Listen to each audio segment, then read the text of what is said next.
20 terrorists, full armed, with machine guns, RPG, and they didn't succeed till they launched the third RPG that exploded.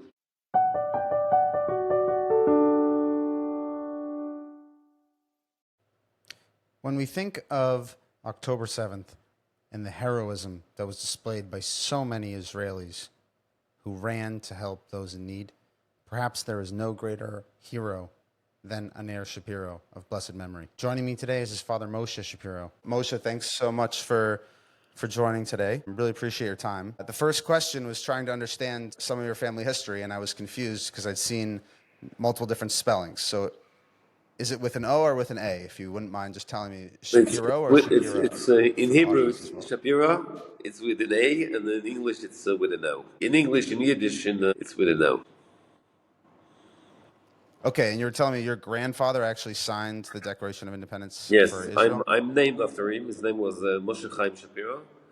He actually established the religious national party, but he immigrated to Palestine in the 20s, and he became the leader of the national religious party, and till he died in 1970. Okay, and your wife's family's from where? My wife's family are from mainly from Germany. Germany, okay. And then, so how is your English so good? It's Jerusalem schools. Okay, so there are a lot of Anglos that moved in. So as I was telling you before, obviously so I'm originally from Newton, Massachusetts, and Hersh, Goldberg, Poland. Blessed memory, his family in my hometown, very good friends. So the first thing that we had heard on October 7th was about Aner's bravery as things were starting to trickle out. I want to talk first about Aner as a kid. Is this something that you anticipated? You thought that this is someone who's going to go in the history books as an Israeli war hero? What was his childhood like? Was he? No, but in some aspect, you can say yes, because I mean, when we heard the story, so nobody was surprised. Not his friends, from the army, not his friends from the Bnei Akiva, from elementary school. I mean, they all said that that's a typical thing that I would think about Aner. He would never, because he was a clever guy. First of all, he had a kind of leadership all along. He was always clever. He always thought outside the box. So he was very unique in his kind of thinking. He never accepted rules, and he was regarded himself as an anarchist since he was a very small child. I mean, he was against any kind of formal. He always got messed with the teachers, and till the end of the elementary school, he was a boy that the parent would dream of. Excellent student. He was a very modest guy, very shy, and but then he came with his after when he went to the high school, so he didn't participate so much in classes. He had his free spirit that wasn't able to stay in a classroom. So it was very typical for him. I read somewhere that he actually grew his payout out. He grew his payas out. This was when he was in kindergarten. He decided he wanted to grow a payas, but in our neighborhood, there's nobody there. I don't know where he got it from, but he decided he wanted to grow a payas. Then he went to the elementary school. He was the only kid in the elementary school with payas. And when he came to the sixth grade, so the teacher came to him and said, "You see, all the people in the class, all the boys in the school are laughing at you. So maybe you should cut your payas." So he said, "Why? Because people are laughing at me, so I should cut my payas." So he stayed with his payas till he finished elementary school, and then it was not under any influence of anybody else. So he cut it when we went to high school. But for him to That's unbelievable. So he just in kindergarten decided that he's going to grow payas, yes. And he had such a strong spine that he just didn't care if he looked like anybody else. He's just doing his own thing. Yes. You could say it That's also amazing. after that when he went to when he had that piercing, like he had it on his nose, and he had his I don't know how to call it in English, but he placed what do you call it, like a small ring on the nose that he could. Okay. Okay, so he was also fanatic to that. He said, "Okay, I don't mind if you don't like it, or if the neighbors don't like it, and the people in synagogue don't like it. This is what I like to do, so I'll do it." He'll never bend to anybody else. I mean, if they had when he thought something is, he wants to do it, so we will do it. And beside that, it was always. He had a very strong sense of justice.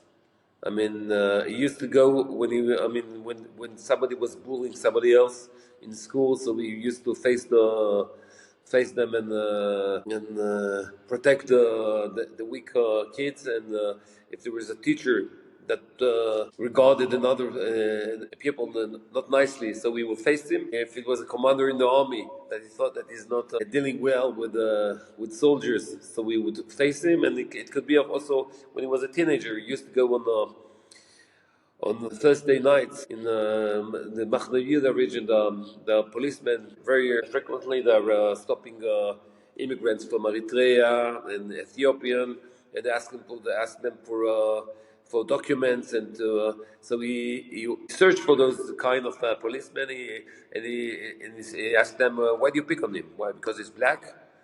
And we told him, you're going to be arrested. You can't miss with policemen. It's not. I said no. If it's not based on justice, only on color of people, so I will face it. And it was this kind of guy that he always searched for justice, and he didn't give a damn I mean, if it's a teacher, it's a principal, it's a policeman. He could face anyone. This is kind of a person that he was. I could only I can only imagine how nerve wracking that was as a parent. I Yeah. guess you're not sure if your son's going to go out and have fun with his friends and get arrested, or perhaps get in trouble with the law. John Paul and Rachel Goldberg were going through a very, very public fight to try to get Hersh Goldberg Poland, their son, home alive. Unfortunately, it did not work out.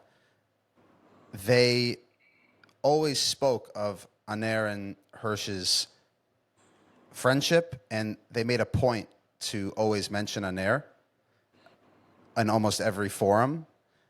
Can you talk a little bit about Hersh and Aner's friendship and when they met and how that grew together?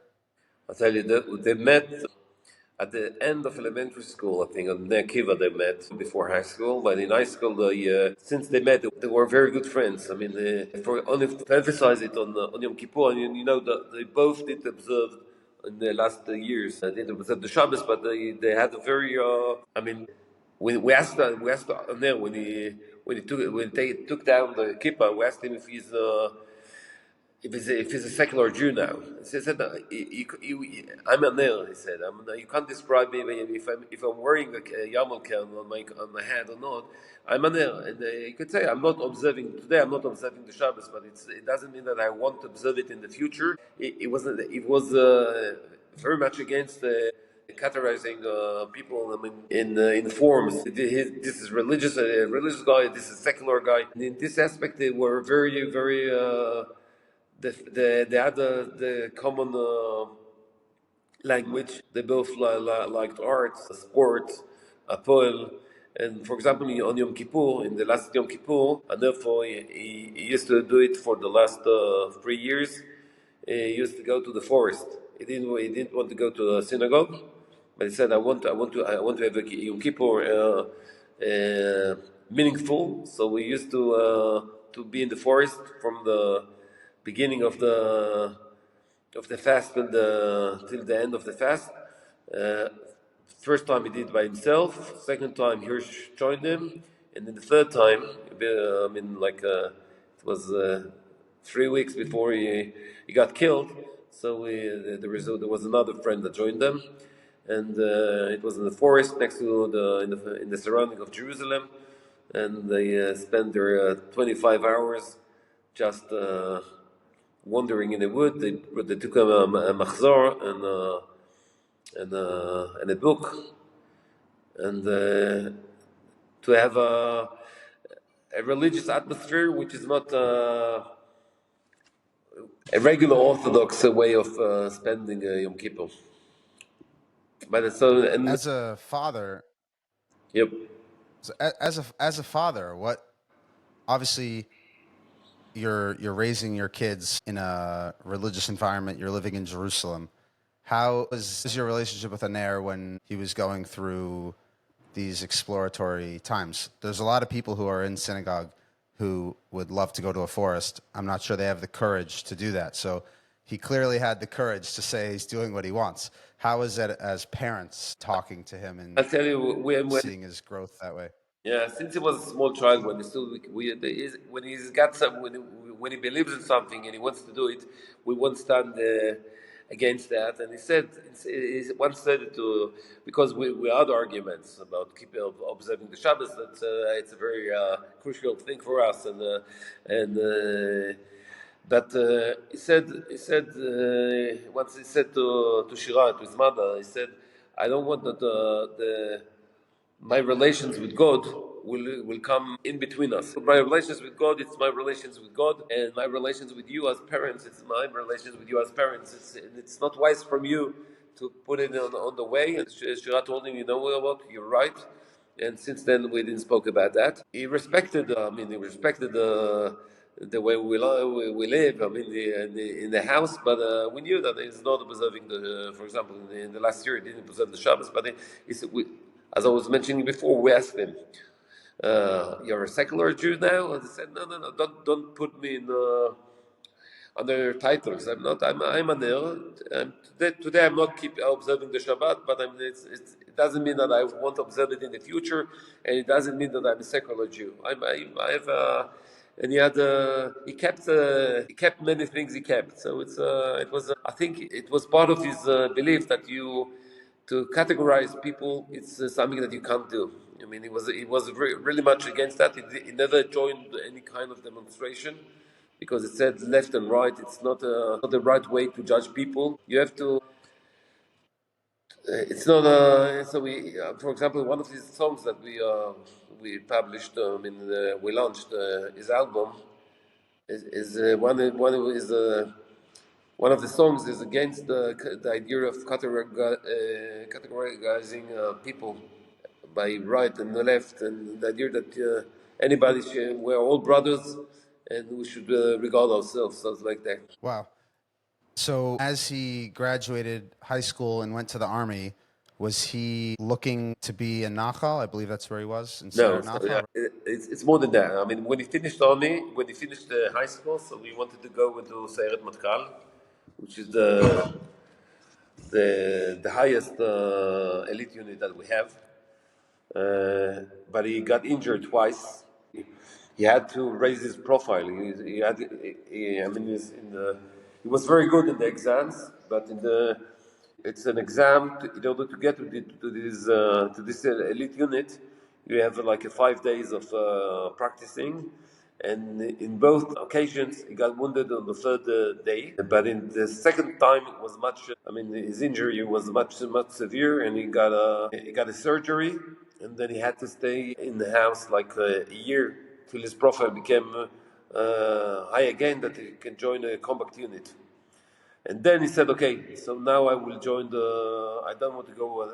He was allowed to go to a further exam to this unit, to the Sayeret Matkal, but he said, I don't want. I want to go to the Sayeret Nachal, which is the elite unit of the Nachal.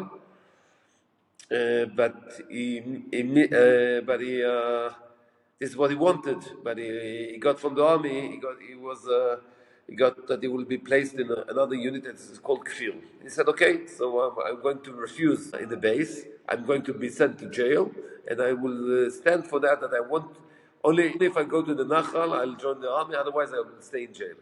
And we said, okay, this is Aner that we know. He will get messed up in the army as he used to with his ideas, with the way of life. So he came to the army and said, okay, I'm willing to go to jail. I'm going only to the Nachal elite unit. Otherwise, I don't want to go anywhere else.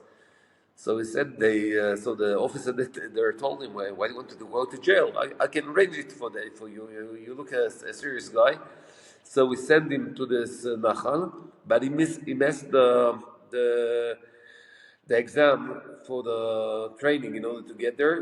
So they told him that he can't join the elite unit in the Nachal. He should join the regular unit. So he asked to speak with the commander of the base.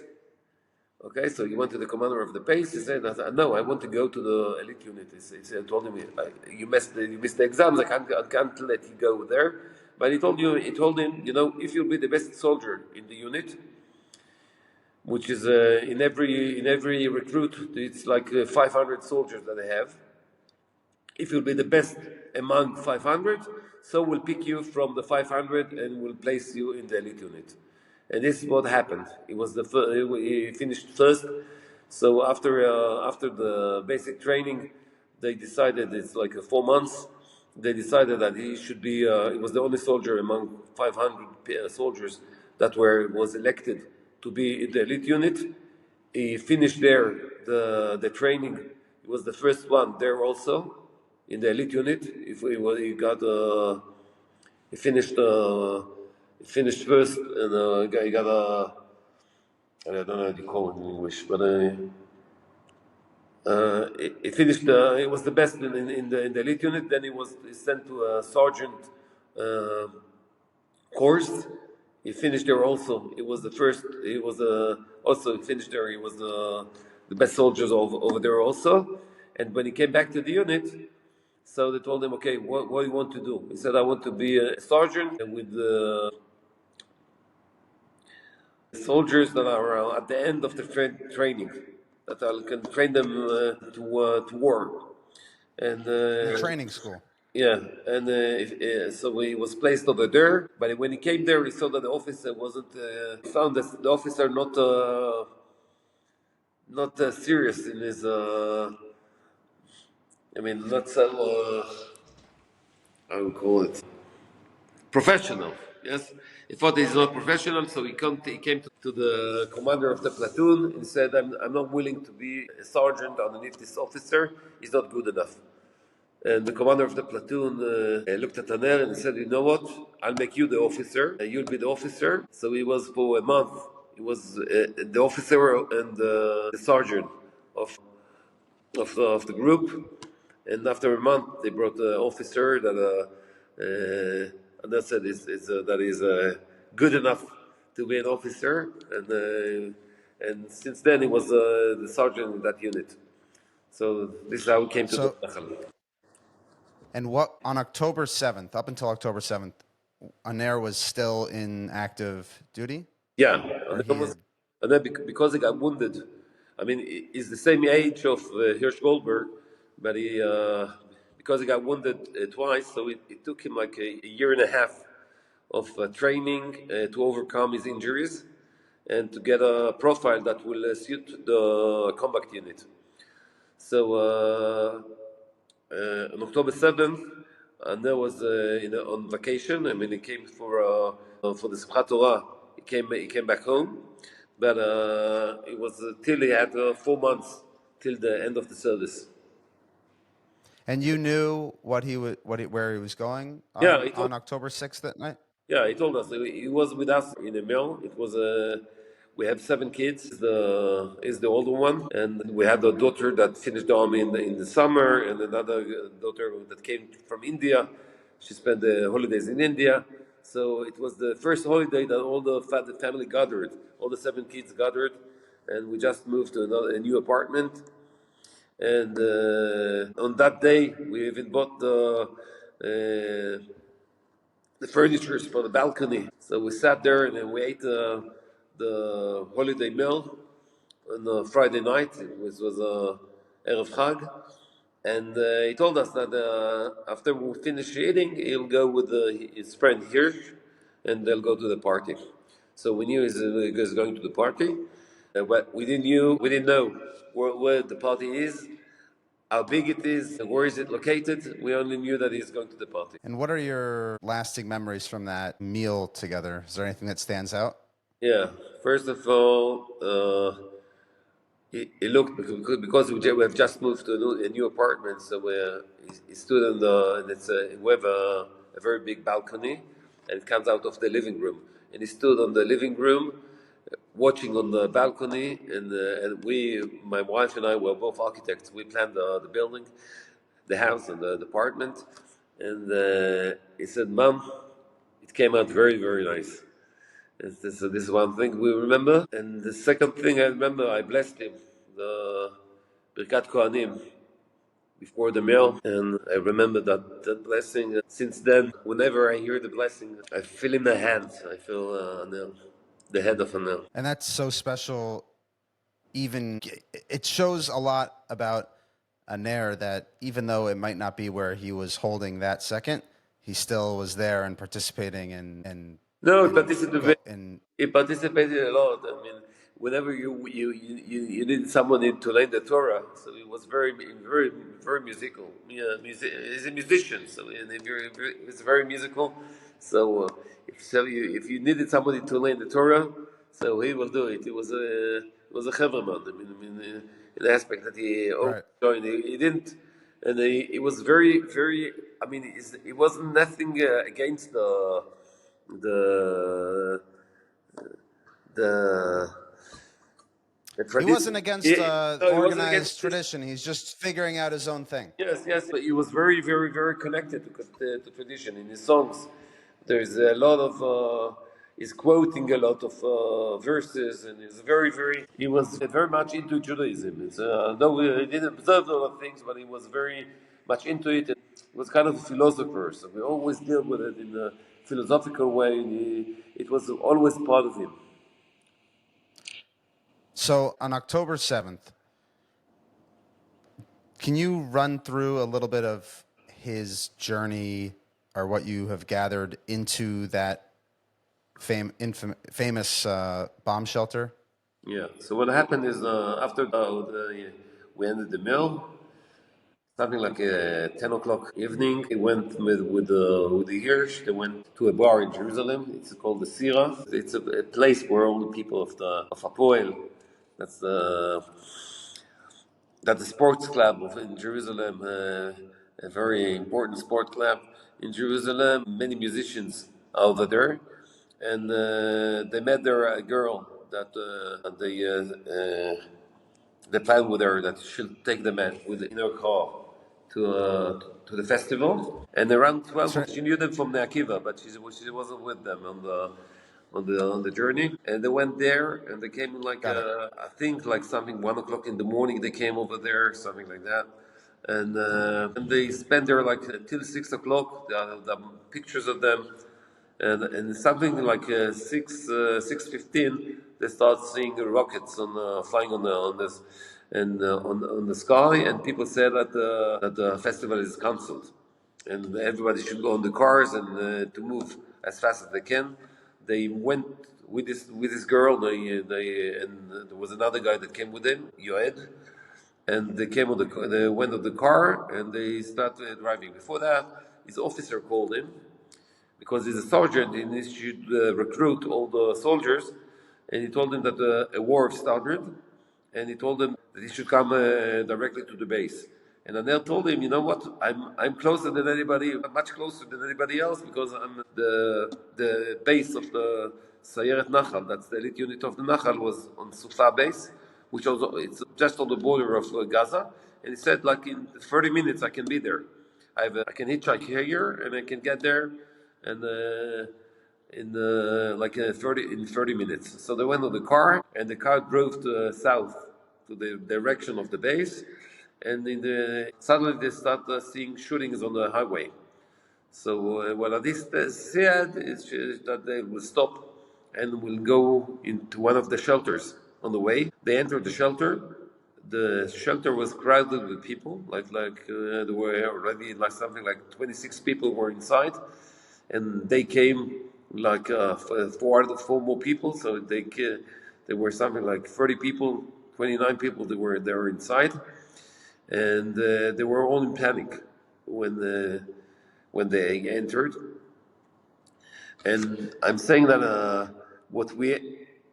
what I'm telling you now, we heard it from the second day, But what happened later on that we got so many recordings. I mean, from cellulars of people that were in the inside of the migunit. This is the shelter from the cameras that the terrorists had on their heads, the GoPro cameras, from a vertical camera that was on the side, that also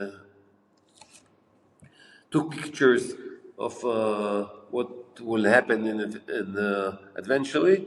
And more than that, there was a girl inside the migunit that she played the record. I mean, she pressed the record button on the cellular, and she recorded for 3.5 hours all what happened in the migunit. So we know all what happened. It's not only we have the survivors that are telling us what happened, but we have recordings. We have recordings, we have movies, we have pictures that people took from the inside. So it's amazing. So Anel entered the Bigonit, and he told them, and people inside were in panic. And he entered, although he was among the youngest people over there. He decided that he should take care, he should take commander of what happened. And he said, "My name is Anel. I'm a soldier in the Nachal unit. Uh, don't be afraid. The army is very close. They will come, but the war started, and terrorists have penetrated the land of Israel." And one of the girls there in the Megunit, which is a very, very tiny shelter, it's something like 3 by 2 meters. And you can imagine 3 by 2 meters with 30 people there, all crowded, and shouted to Aner, Aner, I'm so pleased you came. We are relaxed. So this is the first thing that he did, is to relax people, I mean, to give them confidence that somebody is taking care of them. And then they started hearing shootings coming closer and closer. And at the beginning, Adel told them, "Don't be afraid. We're in an open field. It sounds from very close, but it could be from far distant." But then you can hear it in the recordings. Adel is saying, suddenly he looked out of the shelter and he said, "They came. That 20 terrorists outside, armed with Kalashnikov, the terrorists outside." And then he told them all to lay down on the ground, cover their heads, and he said, "I will try." If the Anel stood, he found a bottle of a bottle of beer. He broke the bottle, and he stood at the entrance with a broken bottle as a knife. And he said, if the terrorists will enter, he will stop them. But the terrorists were afraid of entering. And what happened is, and then before he saw that they were afraid of entering because they saw that Aner was standing on the side on the entrance, and Aner told all the people in the Migunit, and we know that from the recording, but from the survivors that told us, he told them, "I will try to if they will throw grenades inside, I will try to catch the grenades and throw them back. If I won't succeed or something would happen to me, so you should continue. Otherwise, we will all die." And he succeeded, and they threw the first grenade, and you see, and that's amazing. And you know, in Judaism we have this phrase "Chesed Shel Emet," yeah, charity of truth. And normally you are saying it of making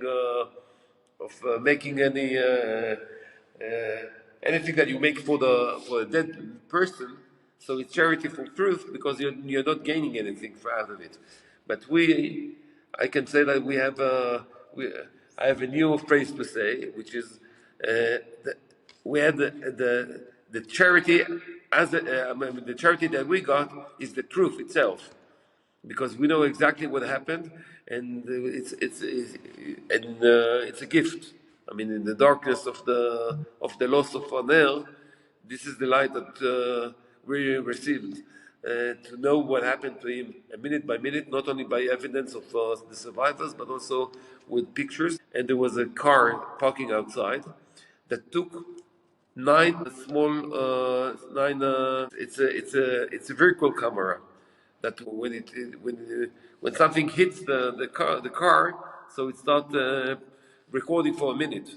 So we have 9 minutes, 9 different movies of recording, and in each one of them you see a grenade throwing it inside, and you see Aner throwing the grenade outside. And it's amazing how we got it because it's the other way. And you hear it also in the recording from the Migunit. And he caught the grenade, and at the beginning he threw it just very far from the but later on, with the third and the fourth grenade, he started throwing it in the direction of the terrorists in order to hit them. So he was actually getting better at catching Yeah, grenades, yeah, and improving his art. yes, Is this something people do? Do people no, catch grenades? Is that a thing? I don't. no. I'll tell you. Somebody told us, an historian that deals with the army history. He said that he made an investigation on that, and he said that since the invention of the grenade till today, there is nothing like that in the world range of documents. There is nothing like that. Nobody catch a grenade because after the grenade is open and is thrown, you have after something like 2 seconds, and eventually it can explode in your hands. In one of the movies, we see even there was they tried to launch RPG rockets inside the Migunit. The first one they missed. The second time they were in the entrance, and when they launched it, it didn't succeed in opening itself, so it didn't explode. And you see Aner holding the RPG and throwing it back on them. So he really didn't afraid from anything, but it's. I'll tell you something interesting. Is 2 months after the beginning of the war, his, his, uh, his friends from the unit came to visit us because they came out of Gaza. And they told us, we have to tell you something. And the commander said that when they had the training in the army, and you are trained in how to fight in urbanic structure. It's something typical that you do. You enter a room and they're throwing on you a grenade, a training grenade. And the thing that you have to do is you have to go out of the room to protect yourself. And what was in the training, Anel took the grenade and he threw it on the commander. So after the training was finished and the investigation of what happened and how we should work, and they said, okay, I know you were very good, except one thing: you hold the grenade and you threw it on me. It's something you don't do. And Anel told him, why you think why should I shouldn't do it? So he said two things. First of all, it's against the rules. Because the rule is that if there is a grenade in the room, you have to move to another room in order that you won't be injured by the explosion. And the second thing, nobody is going to hold the grenade when it's thrown. It's something that nobody is doing it. So I told him, but I saw where you're coming from. I know that I have a few more seconds. So the logical thing is to hold it and to throw it on you because I know that I can hit you. And in the second thing that you are saying is, Anna told him, let me do what I think to do, what I could do on the spot that I will have to do it. Okay, so they were all. So they said that they weren't surprised because it was a big argument, and they said that when Aner said something, so they believed that Aner is going to do it, but nobody. I mean, till it doesn't happen, so you don't know what people will do in the real time. But Aner, what was typical for him that what he said and what he believed and what he did was always the same. There was no gap. The commander forgot that the third rule was that Aner does what he wants. So Yes, when he says that the first thing is that there's rules. Well, no, the rule is that Aner is going to yes, do what he wants. yes, Because he's not just going to. I imagine that one of Aner's least favorite words or phrases, if someone just said kacha, if that's how it is, yes, I'm sure he'd exactly, be pretty upset with that. exactly. So, how soon after October 7th did you find out what had happened to Aner? Was there a long period of waiting, or you found out pretty much So I immediately? said you, Motzei Chag, we went with the Hersh family. We met them on the police. We gave DNA. We gave DNA to the police. Sunday morning, we went both. We went with them to the. There was a central place of the police that we again gave DNA, and on Sunday they suddenly said that they found out that the cellular of Hersh was found on the border between Gaza and Israel. So at that time, we understood that there might be a different story. They were both in the Migunit. We knew that because they sent location. Aner didn't send location because he was always. I think he's the only guy among the 30 people that were in the Migunit that didn't send any messaging with his phone because he was in the middle of a battle. I mean, only to understand the battle of Aner and the grenades, where throw 8 grenades, was something like 34 minutes. 34 minutes that Aner stood with t-shirt and sandals, and there were 20 army, 20 terrorists, full armed, with machine guns, RPG, and they didn't succeed until till they launched the third RPG that exploded. So that's I mean they didn't succeed in killing him with grenades only when they launched the RPG. That and Oh wow! you, So that's something I didn't know. I thought, or at least the original story that I had heard was that there was a grenade that went yeah. off. So So he at the beginning they thought it's a grenade. There was a journalist, a non-Jew journalist that from France that he wrote. He made a very interesting investigation of what happened, and he wrote a book that was published, a book only on what happened on the Migunit. At that time, the people said that they felt in the explosion, they felt warmth that coming out, something very hot and warm coming out of the wall. And you see the hole in the wall where Anel stood, and you hear him before the explosion. You hear Anel in the recording saying, "Lo lo, no no," and then you hear the explosion, and this is because he saw the launching of the RPG, and he understood that he can't do anything. So you hear very so Aner Shapiro, grenades could not defeat him. no It was only when they pulled out the the missile. RPG. That's a whole nother level of the story, which I don't think people have heard so far in a Yeah, big but way. Yeah. I think the question is not. I mean, he was very talented. I mean, he was very skilled in his army way of Yeah. handling things. But I think the most what we were impressed is a week after the Shiva, which was 3 weeks after he got killed. We got a picture that took from it was one is one of the survivors of the Migunit, and you see Anel standing at the entrance of the Migunit with a broken bottle in his hand, Right. and all the people lying down and covering their heads.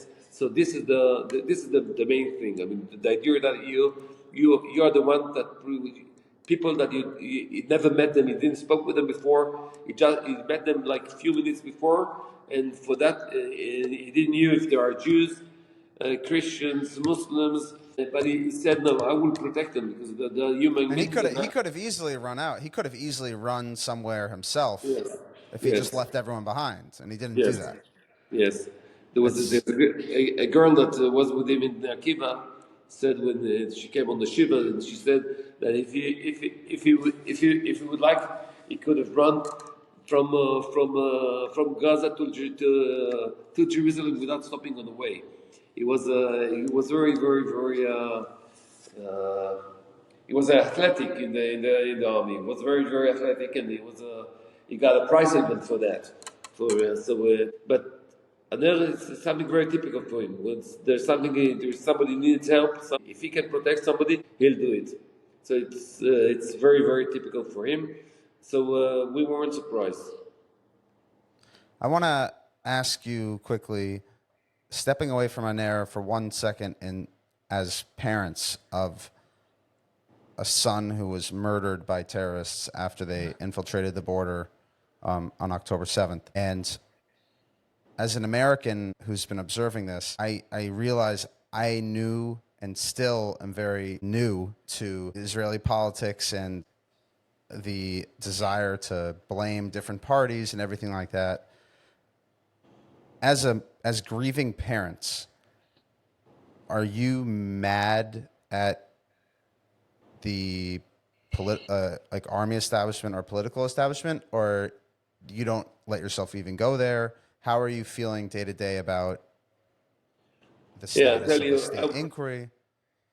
I'm not dealing with the angry of there are so many people that blame for that. It's not coalition or opposition. It's in this 20 years of concept that we had.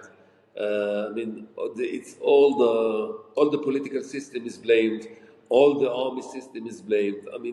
So many people are blamed. And I think that we as Israelis with Western kind of thinking, and you think that okay, we also were into that concept of that the Palestinians are like us. They want a state, but they want to live peacefully. They want to have education for the kids. They're not really interested in killing and slaughtering all the Jews in the surrounding, and everybody was into it. The politicians, the army, and also the civilians. We were also all of us were part of this concept that we believe that this is what the Palestinians want. They want to live peacefully side by side with Israel, and so I can't come to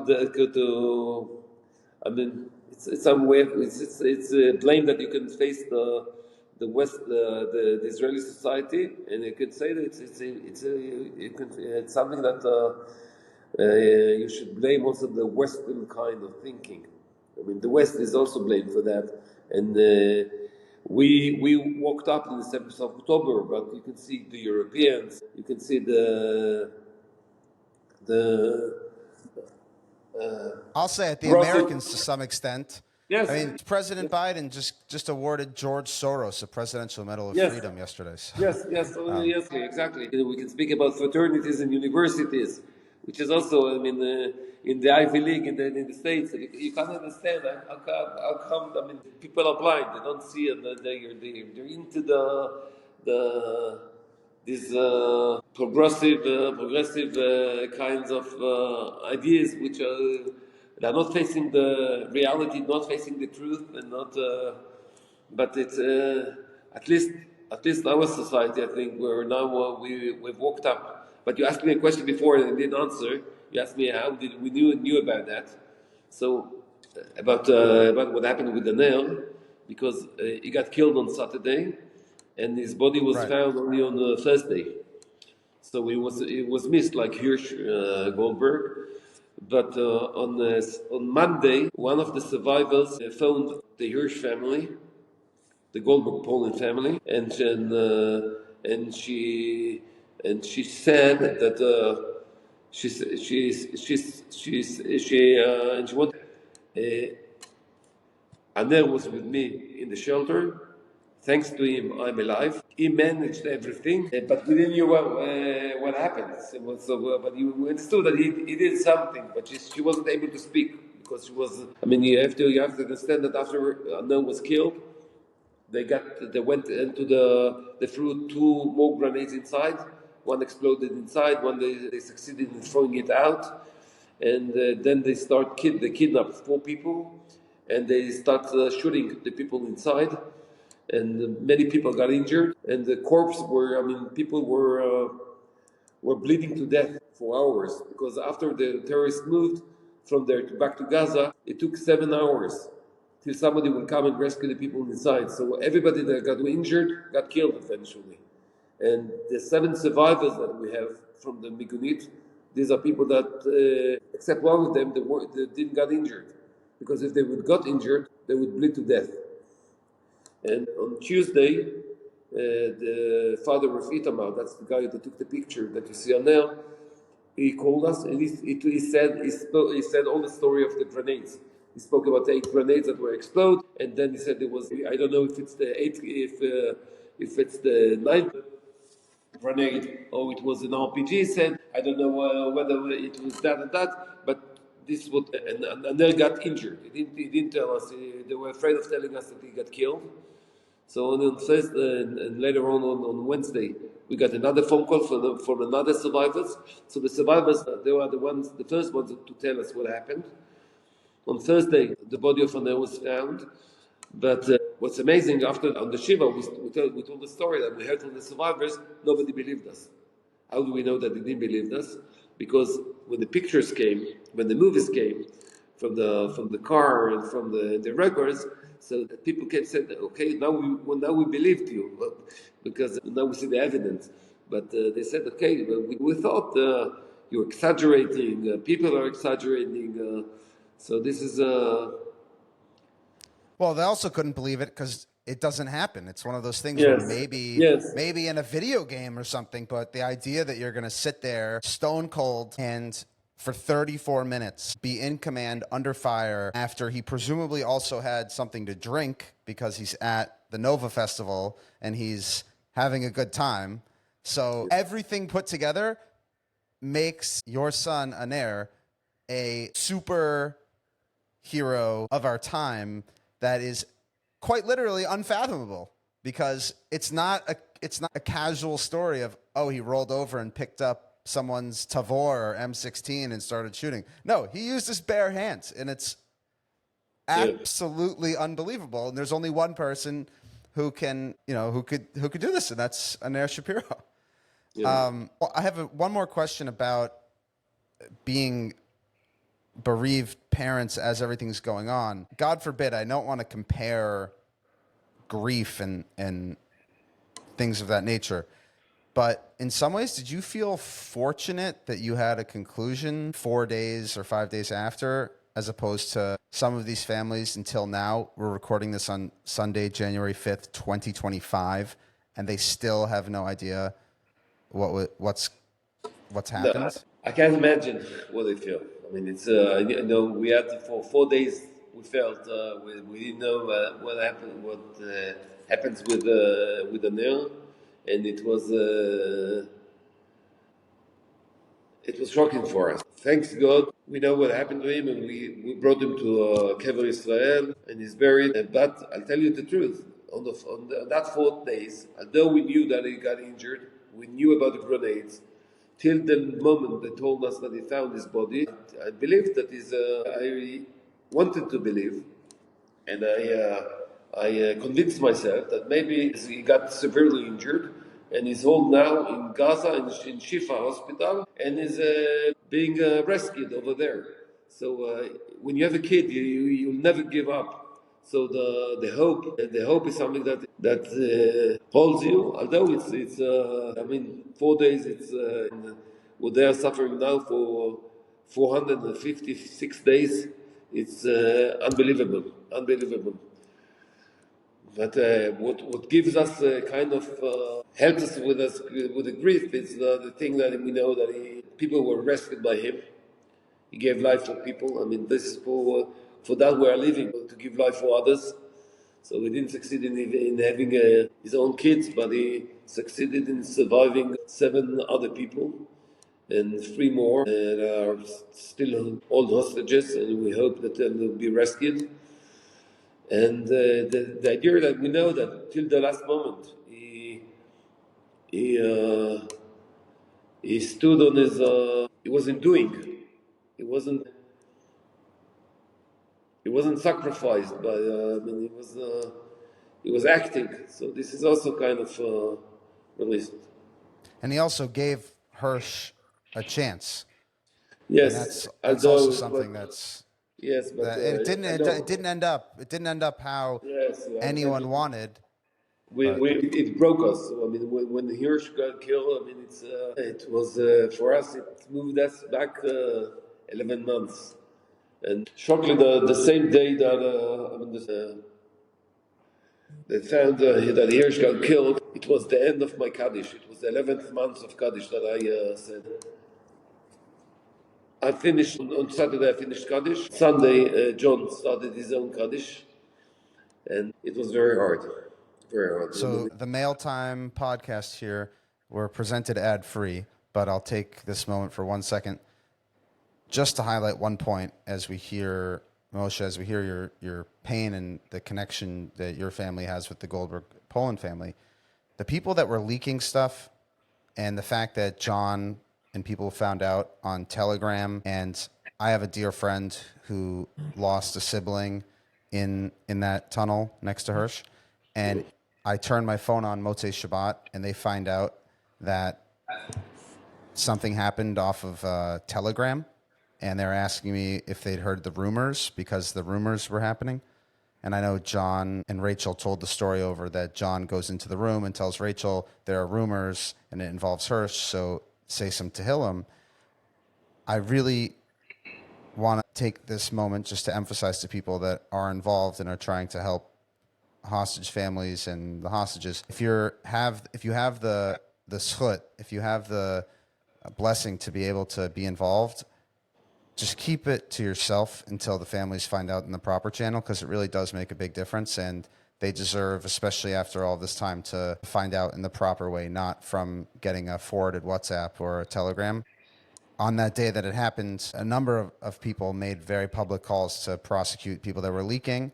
I haven't seen any updates from it. I know the IDF said they're going to look into it, but I just hope that as we, God willing, bring the remaining hostages home alive, that people are very sensitive just in terms of how information is shared, because it really does make a difference to the families, and it is quite literally the second most traumatic moment of their life after October 7th itself. So they definitely have to be there. So that's my little plug. Not even going to ask you to comment on that one, but it's something that's bothered me, and I've tried to make this point on the podcast and other ways. So I know it's been about an hour here, and I really appreciate your time. There's two projects I just want to ask you about. One is your unbelievable drawing. I know you hinted that you're an architect, and so for those of us who haven't been following you on Facebook or friends with you on Facebook, can you go into your artistic exploration after Aner's death? Okay, for me, when I was a student, I used to draw caricatures for the newspapers in Israel. Was some of them, and in the Corona, I started doing it, and I discovered the Facebook, and I started every day. We had a lot of time because of the Corona or the curfews that we had, so I had a lot of time to draw drawings, caricatures, and after Aner got killed, I wasn't able to do anything, specifically not to make any caricatures. But after 3 weeks, I decided that that's the way that I can heal myself, and I started to draw, and since then I'm not stopping. It's the way for me to healing myself and to support. I started doing. At the beginning I started it in Hebrew, and then there were groups in the web that were into international fronts with against the Hamas propaganda, and so they asked me to translate it to English, and then we started to make caricatures in English, and since then I'm not stopping. That's the way that to support.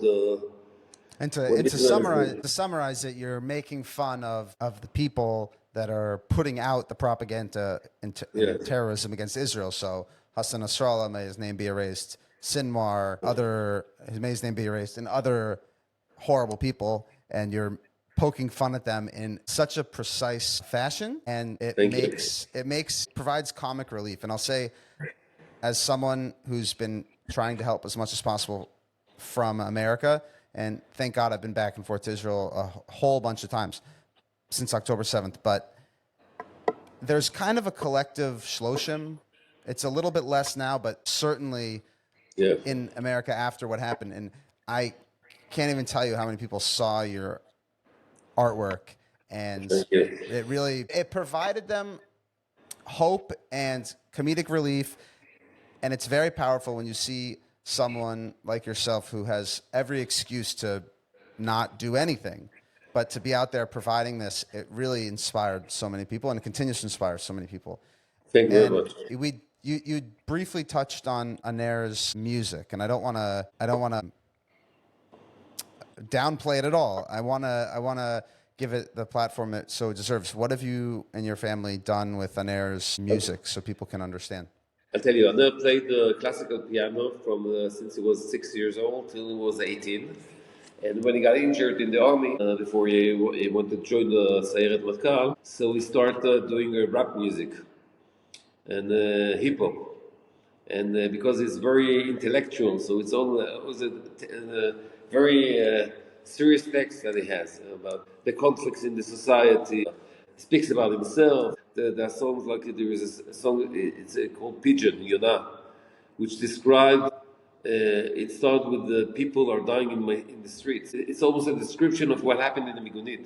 Because so we started with the hippie, which is a short album of 6 songs that we launched in Adar last year, which is his birthday. He was born in Yuzayin Adar, and but he planned to launch an album, and this year on his birthday, we hope like in 3 months we're going to launch the album of we have 10 songs that he made the music, he recorded himself, and the text. I mean, it's all it was all done by him.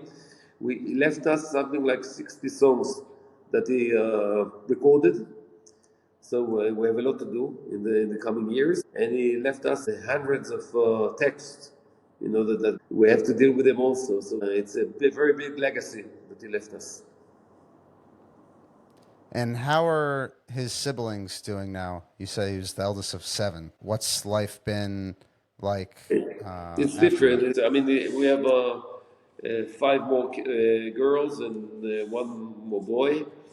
He's now 17 and a half. And there was kind of a third parent in the house. He was very into the education of his brothers. It was, for example, the songs that he can. I mean, they're all open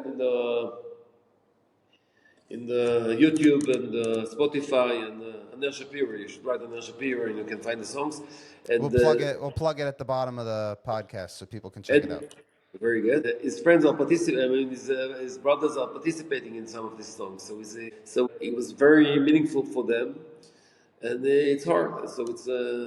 I mean, every kid takes it a bit differently, and it's not something that it's stable. It's like from a day to day it changes. Also in our feelings, it's not something I can't predict if I'm going to. I mean, I was thinking about how I might gonna start crying in this interview, but I didn't. So it's not something that I can predict before, but it's it's like we have to learn how to live with it, and the kids also. And something I try to emphasize to people who ask about what's going on in Israel is that that day is still not over because, first of all, the consequences for those who fell on that day, they're not physically here. The people who are still in captivity, the soldiers who, some of whom Definitely. left that day and they've hardly been home since. And then it, it's enough to have a tragic incident occur in a family.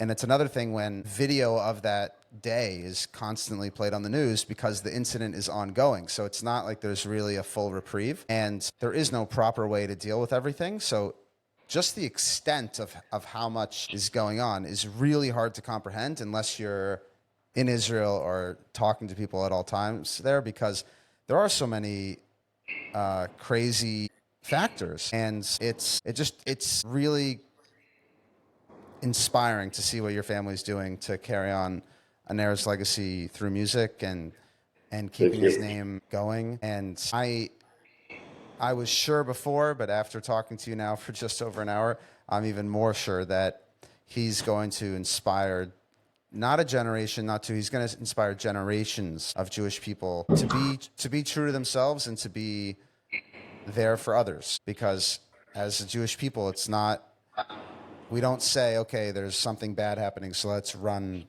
and Yeah. hide and leave everyone to fend for themselves. Excuse me. You stand there at the front and do whatever you can to help. And you couldn't create a better personification of that than Aner. And to you and Shira, you should be very proud to be his parents because he clearly did something right. And this is how he behaved. Is there anything else in terms of remembrance that people should check out online or that you want people to take away from listening here? No, I think what you said, that's the basic values that I think that the Jewish values that we should follow. I think that the only thing that we have to think, it's like I think about the death of Aner, something like almost like a biblical thing that you saw. On the one hand, you saw the real charity and truth that Aner stood for, and in the other hand, he saw the evil of the Hamas, and he gave us almost a biblical lesson that you can stand against evil even with bare hands, and you can fight it.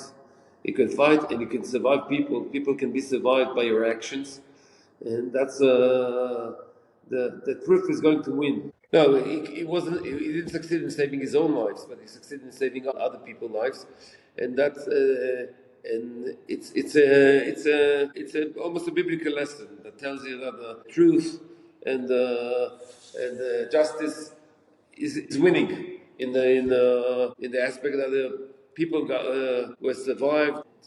Although it didn't have any, it was with bare hands, no ammunition, but only with a big heart and believed in the idea of rescuing people. It's beautiful. Moshe, thank you so much for your time. I really appreciate it. Aner's Neshama Shevan Aliyah, and please God, there'll be only good news and more good news for Amen. Jewish people.